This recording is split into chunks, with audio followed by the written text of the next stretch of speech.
Welcome to Monday Morning Coffee with Inside the Firm. Each week, our hosts will be interviewing local, regional, and national business leaders to give you an inside peek into how they lead their business to success in the ever-competitive business climate. Welcome to another episode of Inside the Firm, Monday morning edition. I'm your host, Alex Gore. We have Anthony Morena as our guest, and he's the founder and principal of Morena Group, which is a investment management and development firm that's been shaping New York City's residential landscape since 2001. As a licensed architect in both New York and New Jersey, and with 25 years of combined investment design and development expertise, he represents a unique architect as builder model that sets him apart in the real estate industry. Anthony, welcome inside the firm. You appreciate it. Thanks for having me. First off, let's go in the way back machine. Yeah. What led you into architecture, and why did you choose Pratt to get your education from? Good question. So I grew up in New York, so I've been here all my life. And I wasn't too sure what I wanted to do early on. I had some mentors that I had early on in high school that had gone to Pratt before me. Like when I was a sophomore, junior in high school, they were already there, and that's how I kind of found it. It was kind of a last minute thing, but then fell in love with it. Fell in love with the idea of architecture and design, and how to incorporate it and make it my own. So yeah, it was a weird, odd trip, but it was great. And why architecture? Is that what you went? Did you go to school for architecture? You must have, if you're a licensed architect. Yeah. No, I went specifically for architecture. Got my undergrad in architecture at Pratt, and graduated planning to just follow the traditional path in with design. Went to work for a small architecture firm doing a mix of commercial and multifamily in New York City, and then started to shift pretty early on. Was that Joseph Pell Lombardi and Associates? No. So before I got to Joe, I worked for a couple of smaller shops, just doing the stuff you do right out of college. Bathroom details, learning how to do filing sets, tags, spec books, all that kind of stuff. And then while I was there, I got this interest in real estate. And I was like, you know what? NYU had a program, and they still have a program for real estate where you can go kind of at nights. So while I was working in these first few years out of college, I went to NYU for their real estate program. But I went there as an architect, or a junior architect, really.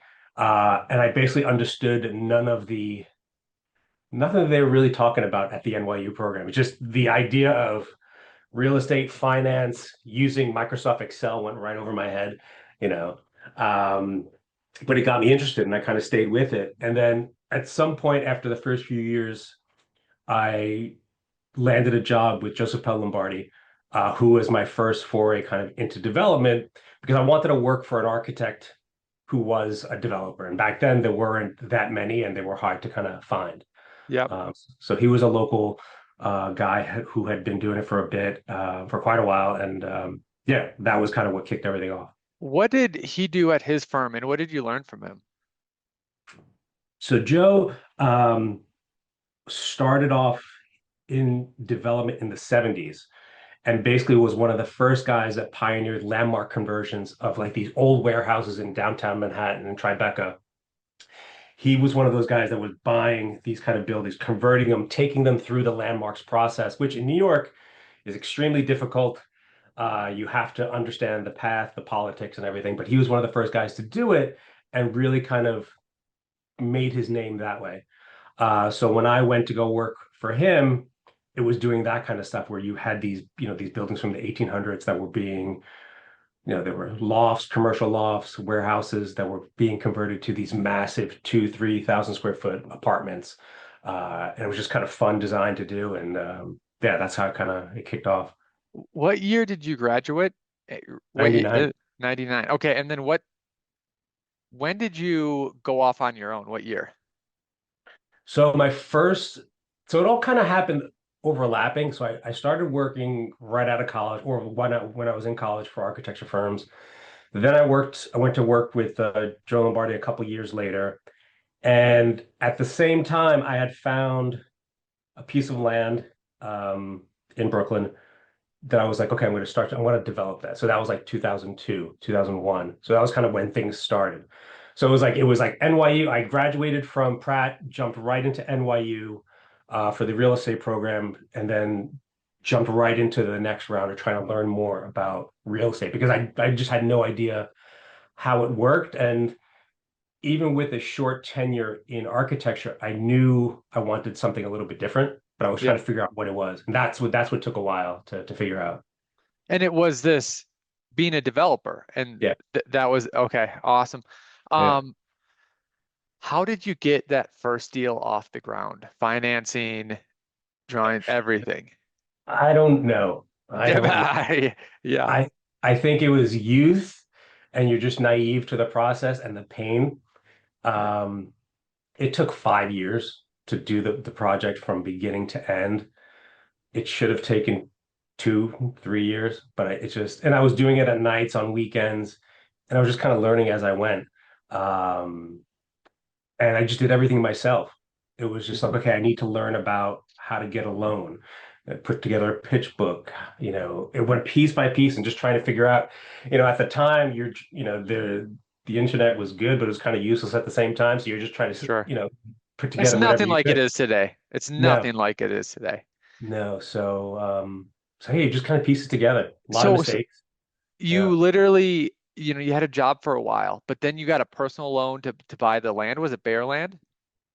It was an existing two family and a lot next to it that was part of the property. So I rented out the two family and Yep. I was building on the lot next door.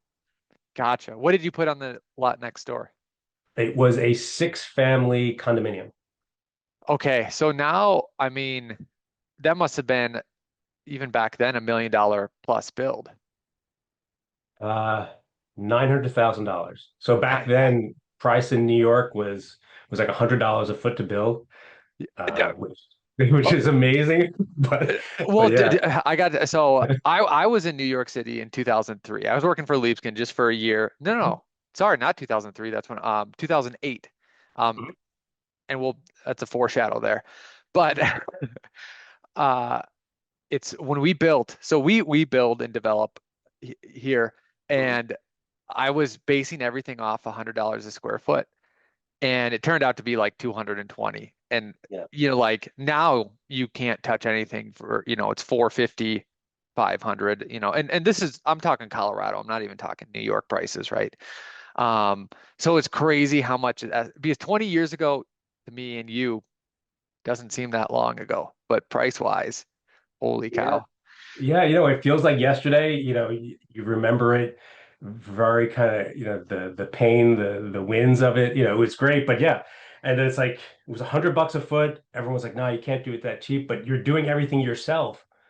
Yep. So, and the contractors I picked were the worst. Yeah, it was kind of firing contractors, learning how to deal with that. It was everything that could go wrong went wrong, Yep. but we got out. Ultimately, we did well. Um, and that's kind of what kicked it off. What some people don't know is like not that that's the way to go. We were the architects for this first time developer. He probably fired, or maybe the contractors fired him Yeah. 3 times. You could argue which way it went. Um, and I asked him like 10 years later, I go, why did you beat me up on fees? Our fees were reasonable.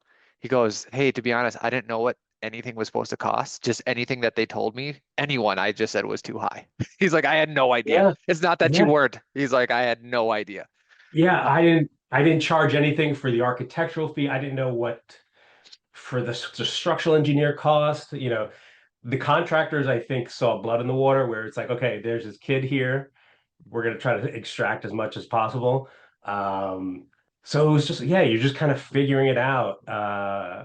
You know, but it was great. It was painful, but it was good. did Yeah, you keep that or did you sell it? sold it, sold it. Um, Obviously, it'd be great if you kept it, but you kind of have to sell it to then go on to your next deal. Yeah. And what was your next deal? So the next deal was the building next door. I knocked down the two family and I built a seven family rental that I still own today. Okay, Uh, there you go. so that's kind of where that was kind of the beginning of the idea of, okay, how do you make this work as a business? It's like how do you develop, but be an architect, but also be able to keep the lights on and just manage just your daily, cost. Yep.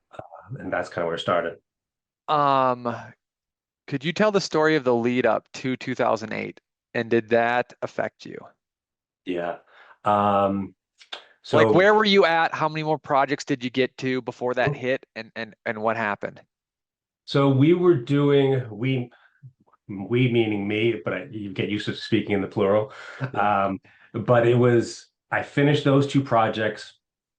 I started a third. It was a small rental, kind of three family. Still kind of like just building up, doing a little bit at a time, taking some money, saving it, trying to see how you can. I think I did a 1031 on one of the, on something, and just trying to roll and slowly get bigger. And then in 2007, I secured a property in downtown Brooklyn where I was going to start construction. And I was like, okay, I'm going to build in a budget for my architecture fee, whatever I thought that was. What basically was like, what can carry me for 2 years to cover my rent and all these kind of things while I build this project? And I quit my job, my full-time job, and I go full on in development. So I did this project, started in 2007. And even 2007, you knew something wasn't right in the market. Yep. Things, the headwinds were that you knew something was coming. And but again, being naive, you're like, all right, we're gonna fly right through this. We're gonna be all right. And then, my first, that project, which was 100 Gold Street in Dumbo or Vinegar Hill downtown, we went to market right after the crash. It was another condo project. It was 10 units, 6 stories. Um, but the market crashed. The real estate market evaporated. Um, at that time, I think like Citibank crashed to like $1 a share. No one knew if Yep. their money in the bank was safe anymore. But yeah, I had 10 units that I had to sell. Um, and then that's kind of what's started. I think you almost start to the architecture piece really kind of helped a lot of ways there. And really, yeah, I think over those first 5 years, you're really kind of trying to define what is the architect, what is the developer, how do they work well together. In that project going through Lehman, the technical side helped me value engineer that project at the end You and went just through see, Lehman for this? yeah. So the bank that collapsed No, no, was no, I'm sorry. During the Lehman crisis. Sorry, oh, sorry. okay. Yeah, Okay. yeah, Gotcha. Gotcha. I was like, that yeah. was unfortunate. No, no. Gotcha. Okay. Yeah. So Um, yeah. could you explain to people what is a 1031 and how does it actually work? So 1031 is a way to defer taxes or your taxable gain on the sale of a real estate asset. So if you sell a building for $1 million and you're going to have a gain, let's say, of $500,000 in that sale, if you can take that 500,000 and reinvest it into another property within the parameters of timing and the amount that the IRS kind of regulates, then you can defer that tax into the next building. So you don't have to pay tax on that gain. And in the ideal world, you keep extending that. You can buy one building, buy another one, sell that one, buy another one, and keep on going up in scale without ever paying the tax. And in the meantime, you get the depreciation of the asset, the taxable gains of it, but you don't pay any of the tax on the income uh, Gotcha. that you achieve. Do you prefer to build to rent or to sell and why? Uh, Rent over the long term, the rent is to me is the best way to do it. If you can own the asset and hold it for a decade, two decades, three, that's where you really see the compounding effects of, your debt on that property goes down, the rents go up. Then it's like that idea of passive income and revenue starts to snowball. You know, for me, doing the architecture and development together, I had to do, and we still kind of do both rental and condo because the condo, There's shorter term projects where they're kind of fee, you're allocating a fee to the office to kind of cover the operations of the business. And then the rentals are kind of these long-term holds that you kind of collect and you stack over the years. So it's Yeah. like this two-tier approach. Yeah. Have you found like for example rentals? I just essentially have one. You could count two if you count my own office. At that scale, it's not passive income as in the rents are giving me anything. It's paying down the mortgage and then in 10, 20, 30 years, whenever, that's when the money comes. For the audiences, is that true up to like a certain scale, 10, 20? Is there a scale where, oh, all of a sudden those rents then do become something that you can live passive off of and you're not just waiting for the sales or when, you pay off your mortgage? Yes. The short answer is yes. When I kind of, as I was the first 10 years and you're trying to figure out this business and how to operate in it, doing kind of these both things, the part of it was like, I want to build this rental revenue over time. And I was like, you start to set these goals. Okay, I want to hit, X dollars in rent. And it's like, that's impossible. Okay, it's going to take me forever. But then little by little, you just start to chop at it a little bit at a time, going from, I usually went, our projects are usually like 5 to 10 units per building. So it was like 10 units, 20 units, 25 units. And it's like kind of this small scale. And then pretty quickly you start to hit those numbers. And then in the meantime, the buildings are maturing, you're paying down the debt, the rents are going up. So, it's that slow snowball effect. And then all of a sudden you're like, hey, this happened pretty fast Yeah. because it starts to accelerate. And then once you hit certain thresholds, then you can start to look like, okay, my costs are covered. Um, it kind of releases some of the pressure that you have to generate revenue architecturally. And you're like, okay, what do I want to do? What's the fun stuff that we want to do? How do we really want to maximize this business? And that's when you can start to really go into overdrive because now you have some flexibility financially to work with. Yep. Yep. So if people don't know you, if they looked you up, you're seasoned, you're a veteran, you know what you're doing, you do larger projects, you have a ton under your belt. I want to almost go back to if you were advising someone who is just starting off, because the way you evaluate properties now is probably more sophisticated, nuanced, and probably you're looking at numbers differently than if you were just starting out on your first project. So how would you, if someone was like, I want to get into this game, how should I look at land? Should I look at that as a percentage of what it might sell for? Once you build something out of, like, how do you evaluate if and go back in the day, like someone Yeah. just trying to start their first project, what would you say to them? It's funny because a lot of the people that work in the office are architects. They're all architects that have an interest in real estate development. So they mature through the company and try different things, but they learn both sides of the business. So this conversation comes up a lot, maybe with people that kind of come into the office, but I don't look at it that different today than I did back then.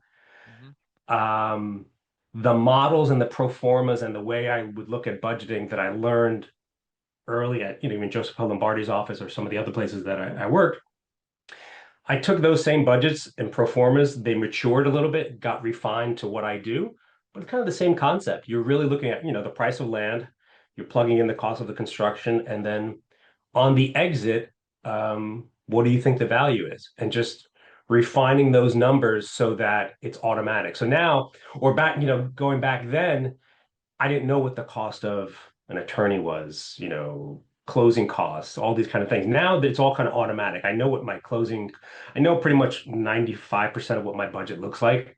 Yep. The minute I bid on a property, I just got to figure out the value on the construction. The debt is kind of, identified.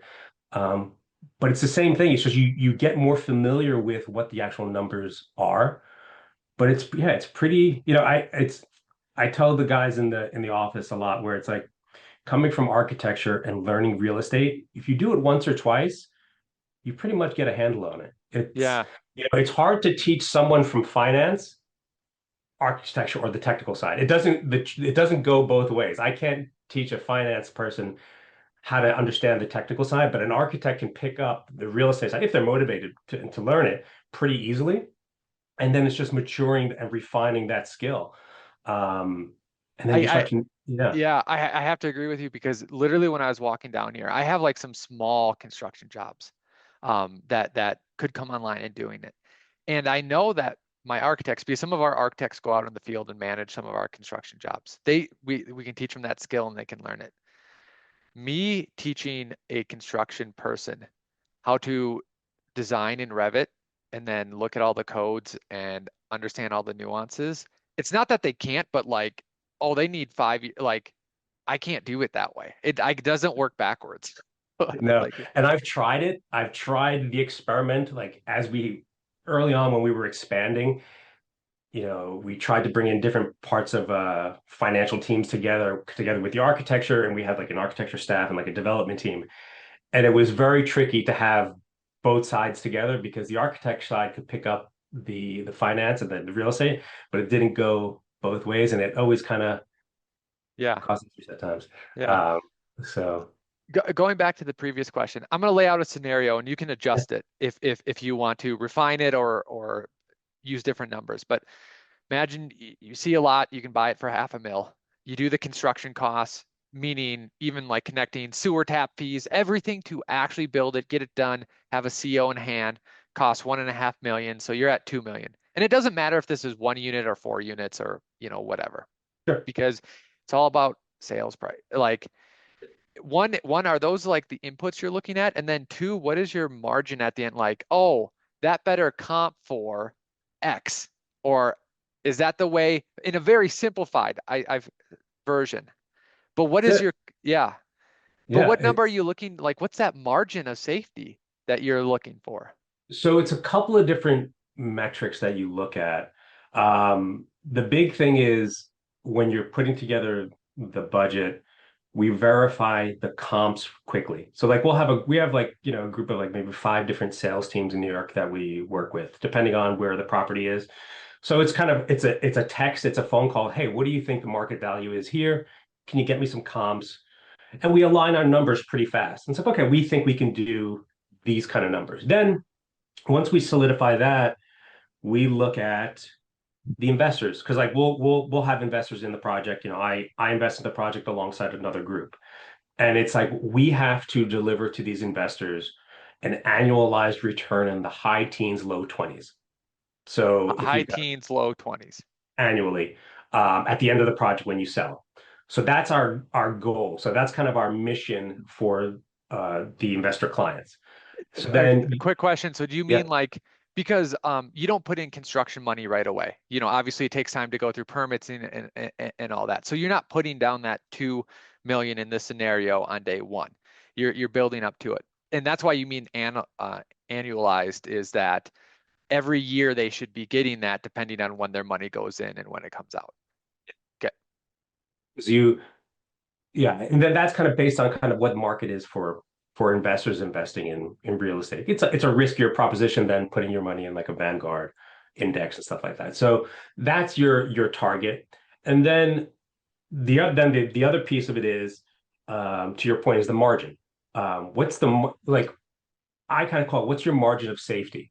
And this is kind of one of the, in New York after seeing the market kind of go down in 2001 after September 11th, and then again after the Lehman crash in '08, you saw prices kind of drop, 15%, overnight. So you try to build in a margin where it's like, okay, if you have one of those events, you have at least a 20% margin of error, or not of error, of market fluctuation. Like if the market drops 18 to 20%, can you protect the investor's money, get out, and you might not make a lot of money. You might just break even, but you get out and you live to fight another day. So Yes. that's kind of the margin. So I kind of look at it from those two metrics where it's like, what can we do on the investor side that would satisfy our investor clients, and then also what gives us some room in case the market changes. Because sometimes with these projects, if you're doing it, and it's a 3-4 year project, especially after the last 5 years, no one knew what COVID was in 2019, but everyone knows what it is today. And it had this wild impact. And then we went into like, rate changes. So a lot of things can happen in a few years. So you want to try to protect against the downside. Yeah. Because that's the big piece, you want to build a track record. And That's important. yeah, when you're looking at real estate investing, is that the biggest red flag, or are there other kind of red flags that might tip you off that it might not be a good investment? Um, sometimes, early on being an architect, you kind of fall in love with certain projects and certain types of deals. I think it's the price per square foot when you're buying. I think you win and lose a project pretty early. When you buy a deal, how much do you pay per square foot versus what you're going to sell it for? Um, it's those kind of numbers. Like if you look at a project, you can learn pretty quick. It's like, all right, this is too expensive for what we want to do. And it then depends on the neighborhood. Like if you're selling, like we do a lot of work in Brooklyn, like in Williamsburg or downtown Brooklyn, where price per square foot on the condo side is, let's say, $1,200 to $1,500 a foot. So it's got to fit within that, that those budget parameters. You want to buy under $500 a foot, and because your soft costs, your construction costs. So you've got to leave enough room for things to go wrong.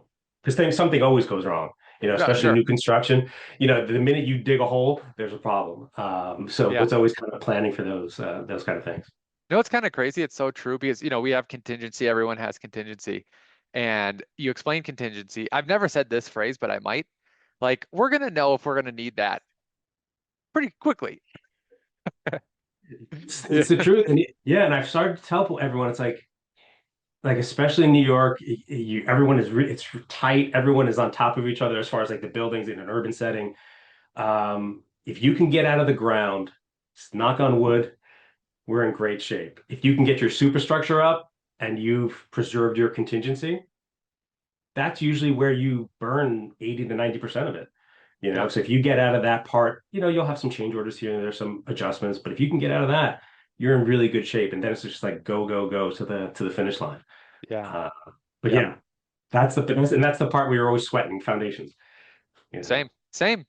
Which is crazy because it's not like it's that many of the line items, but Mhm. there's always a pipe, there's always Excel, there's always soils tests. I don't know. There's always water. Who knows? Yeah, especially like in New York, part of the water line or along, closer to the waterfront is built on fill. Hmm. So, we learned that on a project. You dig 6 feet down and we hit water. It's like, oh, we weren't planning for that. The boring test showed it was clean, or we had till 20 feet deep, but obviously not. So then you got to do piles and the Yep. foundations, and then Yep. Yep. then it starts to snowball because then it's time, it's the cost to do the new system, the engineering, and then it Yeah. spirals. Uh, the last couple years since they raised interest rates, how has that affected you? Tricky. The biggest impact was to projects, so we had work that we finished during COVID that the projects were finishing up and went to market 2020, 2021. Then towards the end of 21, we're like, okay, we're coming out of this COVID period, whatever just happened the last 2 years, let's kind of put our foot down and kind of really try to do some good work. And then at the time when because you're signing up construction loans, the construction loans are usually floating rate loans. The mortgages are not fixed. Um, at the time, the interest rate was 4.5% for a construction loan. And the bank takes so if you've got a 3-year mortgage, the bank takes an interest reserve and basically just puts it on the side in escrow that they draw down their mortgage payment from every month. So we had 3 years of escrow built in at rates of 4 to 4.5%. But then I think it was like March, April of 2022, the first rates start to go up.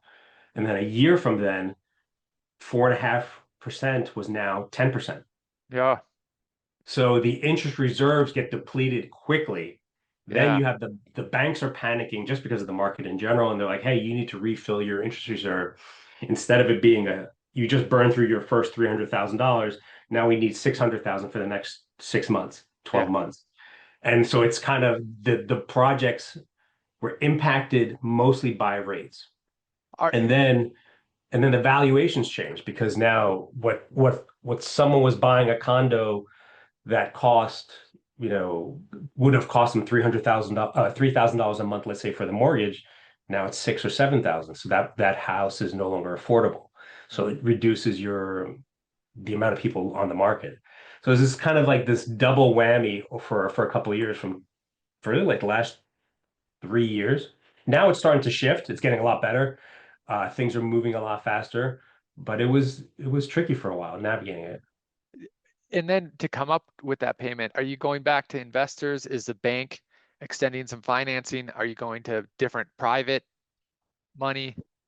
A little bit of it depends on the situation. So the first case is I try to cover it. If I Sure. know that we're in the, let's say, the last year of the project, we're going to market soon, we're getting close, I will fund the interest reserve just as a loan to the project. If the project has if the project is getting closer, and we're progressing it well, we could also do, we'll ask investors that are part of the group. It's like, hey, I might do this loan. Would you be interested in taking part of this? It's a higher interest loan. Maybe it's paying 12% interest on the money invested. Would you want to take part? And we'll ask. We don't do capital calls. We just ask who's interested. And a lot of times you'll get people that will want to fund that portion as well because their initial investment is still tied to the project. And then the third way is if we have a longer way to go, construction wise, we'll refinance essentially. We'll refinance the project and increase the interest reserve based off of what the rates are. Mhm. That's the more expensive way to do it, but sometimes you don't have a choice. Yeah. Um, so it's always kind of really depends on what situation you're in and how to best navigate it. Because you're ultimately the goal is to protect the capital, protect everyone's money that's in it, and just try to get out, efficiently. Yeah. Um, Yeah. that's the goal. Where are you at now, and where do you want to be in the future? Like, what are your plans? Predict what the Fed's going to do on the next couple ones, and just really give us the future of what's going to happen. It's I've predicted it wrong for the last 2 years. I've spent way too much time listening to macroeconomic podcasts and all these sorts of things to try to understand what the Fed is doing. And everyone is guessing at this point. But it's kind of heading in that direction, where rates are starting to come down. It'll probably take another 18 to 24 months to really kind of flush it out. Um, but I think, at least in New York, there's a lot of pent-up demand for housing. The political situation here has made it worse in a way, Sure. um, just because it's restricted construction and the cost of money on interest rates has reduced the amount of construction. So in the meantime, rents have gone up, condo prices are going up, and there's a demand for people on the sidelines waiting for rates to come down before they can buy. Hmm. So you see that. So that's part of it. And then for me, you know, at some point, like I think like 10 years ago, my goal was, or it's like, after you do your first few rounds of projects as an architect, as a developer, like my first goal was I want to get rid of clients. I Sure. never want a client again. It's a headache. They're nasty, especially developer clients. They're a pain. I'm like, we're not doing this again. So that was my first goal. And then I wanted to scale the development side of the business with the architecture together. And then when you do that, you're going to decide, you have to make certain decisions on what kind of projects and what size you want to be, depending, and because it affects the kind of capital you're going to raise. Are you raising institutional money from pension funds, family offices, or is it more individuals and like locally based? I found that for me, I like, and I like the aesthetics, I like the design, I like multifamily, but I like small scale. I Mhm. like the size that I can do, 5 to 10 units on a project. We've done larger, we've done 30, 40 units, and it's not the same. It doesn't get me going the same way architecturally. So I like doing smaller. So then it's like I want to do more of those. So when you're doing bigger projects, you do less of them because they cost, more expensive. It's like a 30, $40 million deal. With these, you can do 5 or 6 of them concurrently. So that's kind of what we're doing now. It's more of these smaller projects that are 5 to 10 units, some condo, some rental, kind of really diversifying it, some on the super high end, some on the lower end, and just trying to find, stuff that's interesting. I joke around with the office, like, we always try to find a site that's next to a good coffee shop because we're going to spend the next year and a half there. Sure. So a cool neighborhood that we find interesting that's kind of growing and, it could be fun to do. How big is your team and what roles do you have in it? So it's evolved over the years. Right now we're about 7 people, 7 to 8 people. And it's kind of evolved trying different things to see what fit and what didn't. Coming from architecture and a design background, I didn't understand the development side, what was needed to operate it, all these sorts of things, rentals, property management, you figure it out as you go. Yep. But now we're kind of broken up into 4 parts really, where it's an architecture team that does the design work, construction documents, but also does the construction administration and the development. It's kind of one of those things whenever we bring someone on board, it's like, do you like development? They have to be interested in it because by osmosis, by what we do, you're going to get inundated with development terms, budgets, you're going Yep. to see it. And I've had some people in the past, they didn't like it. They wanted to put their toe in, test it out. And then they're like, yeah, I really kind of prefer what I was doing before. And they would go back and, Sure. we would kind of work with them in different ways. But so the hands-on daily construction development is really the architecture team. And then we've got a property management that runs. We've got, we're just under 100 units that we manage on the rental side. So they manage those. And then we have marketing and kind of investor management. Um, so we have about 500, or just over 500, individual investors that kind of work with us on deals. So if we have a new project that pops up, we'll send it to everyone on the list. Like, hey, are you interested in this kind of project to invest in it? Some people say yes, some people say no. So you always have a group kind of that might be looking at a deal, and you just kind of keep rolling that way. At this point, I'm not really looking to scale and become bigger. I kind of like doing what I'm doing now. I want to teach more architects how to do it. Mm. Because I always find that architects are interested in it, but then some, move on to other things, but some they don't know where to go with it, how to get started. And I had that trouble when I was trying to figure it out. It's a small niche of architects that want to go into development. But for me at the time, there was a few people, John Portman was the guy, had this, found this old book on Amazon from the 60s that I had to find used that he had written. And you're trying to gather any information. Um, Siegel, was another Yep. one that I kind of looked to. And I kind of studied his stuff in and out to try to understand the business of it, how it worked as a developer. And then I created my own model that works for me. So now I try to teach kids that are in college, coming out of college, that are interested in it, if it's a path that they want to look into, and how to make it a realistic path. Yeah. So kind of having more fun with it that way. Do you have a course or a way or a formal way for people to reach out to you to do that? Or No, it's been informal. I've been playing with the idea, like what we would, once a year we would bring in someone as the architect as developer intern. It would usually be like a grad student out of one of the local architecture programs, and they would come in. They would stay with us for like 6 months to a year, and then they would move on to another firm in development, moving yeah, in from architecture into something else across the country. So that's been fun, but I want to try to expand it now a little bit, but it's all very informal, just like maybe put together a small group of students that are interested. I don't know if the interest is still there. I gotta see. And then just kind of, teach everyone a little bit of here's this, here's that, see some of the projects we're doing. Uh, at this point, I've kind of, you put the ego aside a bit. It's like, all right, what can we do to help, the younger guys that are coming up, guys and gals, and just kind of continue to do some good stuff. yeah, Um, because for a while, it's like when you're trying to build the business, at certain points you forgot, or for me, you forget about the architecture part because now you're handling so many other variables. The design kind of went from number one to number two to number four.